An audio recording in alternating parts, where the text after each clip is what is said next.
Salut!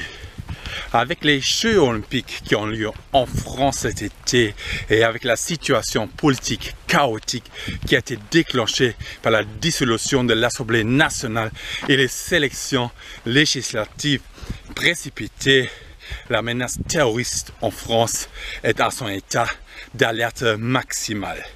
Une vigilance sécuritaire maximale est à l'ordre du jour. Or, qu'est-ce que le terrorisme? Le terrorisme est une violence qui est exercée d'une manière totalement hasardeuse et aléatoire. Le terrorisme n'a aucune cible. Le terrorisme peut se produire à n'importe quel moment, à n'importe quel instant, à n'importe quel lieu et contre n'importe qui. Le terrorisme règne avec la peur. Le terrorisme, ce sont par exemple des groupes terroristes, des bombes qui explosent quelque part. Le terrorisme peut également être provoqué par l'État lui-même s'il gouverne avec tyrannie. Si la violence policière, si les violences policières sont à l'ordre du jour, si l'État règne avec violence policière et tyrannie, à ce moment-là, on peut estimer que l'État gouverne d'une manière quasiment terroriste. Or, au contraire du terrorisme, il y a de l'activisme.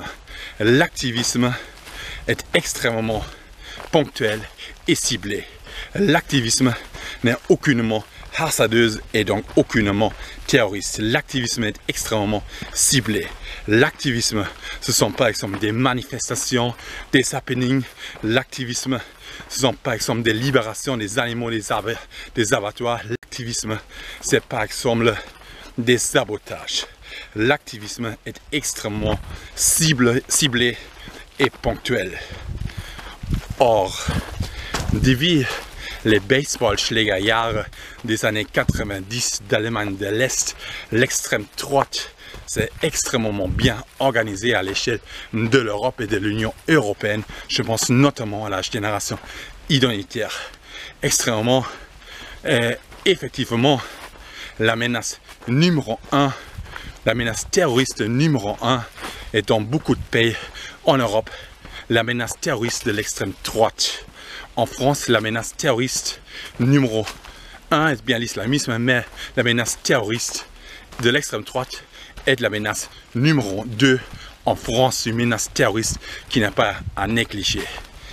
L'extrême droite s'organise également de manière syndicale. Alors, en effet, il existe aujourd'hui un syndicalisme de l'extrême droite, notamment le syndicalisme de la police, le syndicalisme FPIP et Alliance Police Nationale, qui sont donc des syndicats de l'extrême droite, ce qui est extrêmement dangereux parce que du coup c'est la police, les forces de l'ordre qui font partie en quelque sorte de l'extrême droite. Et pourtant, le ministre de l'Intérieur, Gérald Darmanin, accuse la gauche ou l'extrême gauche, qui en fait n'est pas considérée comme telle par le Conseil d'État, il accuse l'extrême gauche d'écoterrorisme. En réalité, l'écoterrorisme est un terme qui est bien emprunté par l'extrême droite.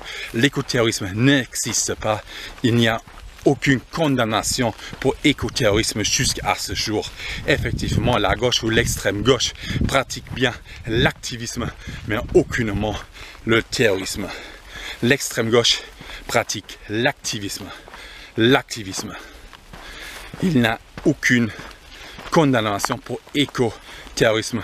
À ce jour, ce terme d'écoterrorisme est emprunté par l'extrême droite. Ce terme d'écoterrorisme est purement propagandiste. Il s'agit ici d'une propagande de l'extrême droite qui est en fait propagée par l'État, par le ministre de l'Intérieur lui-même. Mais il existe une autre menace hasardeuse et aléatoire qui est la pollution et le réchauffement climatique. En effet, la pollution tue de manière hasardeuse et aléatoire. La pollution tue. En l'Union européenne, 240 000 morts précoces sont dus à la pollution et à l'échelle mondiale, ce sont 9 millions de morts prématurées qui sont dues à la pollution. La pollution tue. La pollution est une menace hasardeuse et aléatoire. La pollution est en quelque sorte une menace terroriste. Or, la pollution et le réchauffement climatique ont des responsables. Effectivement, c'est notre mode de production qui en est responsable depuis la révolution industrielle, mais pas que. Depuis les années 60 et l'opération Popeye à Vietnam, pendant la guerre de Vietnam, c'est bien l'armée américaine, mais pas que, aussi les militaires des autres pays du monde qui recherchent en matière d'armes climatologiques et de guerres météorologiques. Effectivement, l'armée recherche en matière d'armes climatologiques et de guerres météorologiques. Le réchauffement climatique n'est pas juste un effet secondaire de la révolution industrielle, mais le réchauffement climatique est volontairement déclenché par des armes météorologiques. Nous sommes pleinement dans une guerre climatologique et météorologique. Une écocide contre le vivant, contre la nature. Or, l'écoterrorisme n'existe pas, mais il existe peut-être un climato-terrorisme. À l'ère d'une telle guerre météorologique totalement aléatoire et hasardeuse, et donc en quelque sorte terroriste qui agit avec des armes climatologiques responsables de 9 millions de morts précoces chaque année dans le monde, qui sont les vrais criminels?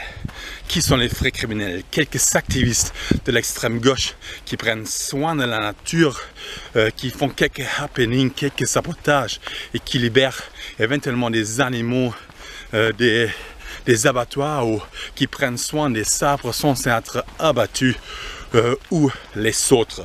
En effet, j'estime qu'il y en a principalement deux sortes de terrorisme aujourd'hui. Déjà, l'écoterrorisme n'existe pas. La gauche, ce sont des activistes. En revanche, il existe bien un terrorisme nationaliste, qu'il soit de nature islamiste ou qu'il soit en fait de terrorisme nationaliste de l'extrême droite occidentale. Et en plus, il existe donc une deuxième sorte de terrorisme, une sorte de climato-terrorisme contre les vivants qui menace la nature et les êtres vivants, un terrorisme contre les vivants qui déclenche un écocide à l'échelle mondiale de manière totalement hasardeuse et aléatoire. Et moi, éco-jogger, moi, éco-anarchiste, moi, activiste, mon activisme en moi, c'est bien mon éco-jogging et c'est bien pour cette raison que je continue aujourd'hui à prendre soin de la nature, à ramasser des déchets dans la forêt qui n'ont rien à faire ici. Et je pense que ça, c'est vraiment pas terroriste, non? Ça, c'est vraiment pas terroriste. On vivrait dans quel monde si le ramassage des déchets dans une forêt sera considéré comme éco-terroriste?